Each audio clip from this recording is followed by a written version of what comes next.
தாசில்தார் பார்த்துடலங்க. தாசில்தார் வந்து இந்த மனு வாங்கிட்டாங்க. நாங்கள் கொடுத்த வீடியோ வந்து லெட்டர் கொடுத்துருக்காரு. அதுக்கு வந்து நீங்கள் எங்களுக்கு ஒரு விளக்கு கடிதம் கொடுத்துருங்க. அதை வச்சு நாங்கள் ஃபர்தராக என்ன பண்ணணும் பண்ணிக்கிறோம். இருந்தாலும் இவ்வளோ ஒரு கடுமையான வார்த்தைகளை போட்டுருக்கூடாது அப்படிங்கிற மாதிரி அவரும் சொன்னாருங்க. அதனால் நீங்கள் ஒரு விளக்கு கடிதம் கொடுத்துட்டு நீங்கள் மேற்படி உங்களுக்கு என்ன பாதுகாப்பு வைக்கிறோம் அப்பீல் போகிறதுலாம் நம்ம போய்க்கலாங்க. அப்பீல் போயிட்டு நம்ம அதை பார்த்துக்கலாங்க.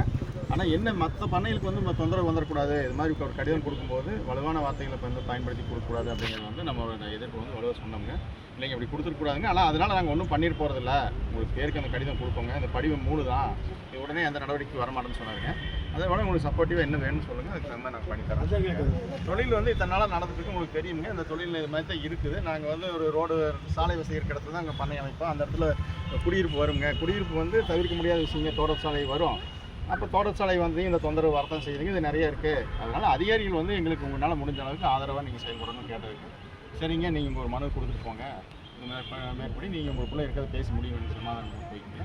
அப்படி இருந்தாலும் தொந்தரவு வராத அளவு பார்த்துக்கலாம்னு சொல்லியிருக்காருங்க. நம்ம வந்து இது மாதிரி யாராவது தொந்தரவு இருக்குதுன்னா உடனே நீங்கள் அந்த சங்கத்துக்கு சொல்லுங்கள். அது சம்மந்தமாக மேற்படி நீதிமன்ற நடவடிக்கைகள் இருக்குது. அல்லது எந்த வகையும் அதிகாரிகள் அணுகி நம்ம மாவட்ட ஆட்சியர் அணுகி இருக்குது மேற்படி தொந்தரவு வராமல் பார்த்துக்கிறதுக்கு நம்மளுக்கு உண்டான ஏற்பாடு பண்ணிக்கலாம். ஏனுங்க ஏதாவது சந்தேகம்